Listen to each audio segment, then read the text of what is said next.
పాండవులు అరణ్యవాసం చేస్తున్న కాలంలో వారు ఈ వనంలో ప్రవేశిస్తారు. అక్కడ సంచరిస్తున్న భీముణ్ణి నహుషుడు తన తోకతో బంధిస్తాడు. 1000 ఏనుగుల బలమున్న భీముడు తనని చుట్టేసిన కొండచిలువ నుండి విడిపించుకోలేకపోతాడు. అలా ఎంత ప్రయత్నించినా కొండచిలువ తనని విడిచిపెట్టకపోవడంతో భీముడు విషయాన్ని గ్రహించి ఆ కొండచిలువ సామాన్యమైనది కాదని భావించి దానికి వినయంగా నమస్కరించి, ఎవరు మీరు? నన్ను ఎందుకిలా పట్టుకున్నారు అని అడుగుతాడు. దానికి ఆ కొండచిలువ చిన్నగా నవ్వి, సరే, నువ్వడిగిన ప్రశ్నలకి నేను సమాధానం చెప్పాలంటే ముందుగా నేనడిగే కొన్ని ప్రశ్నలకి నువ్వు సరైన సమాధానం చెప్పాలి, లేదంటే నిన్ను విడిచిపెట్టేదే లేదు అని అంటుంది.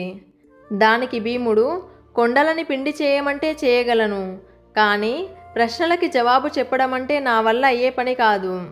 నీకు కావాల్సింది సరైన జవాబు కాబట్టి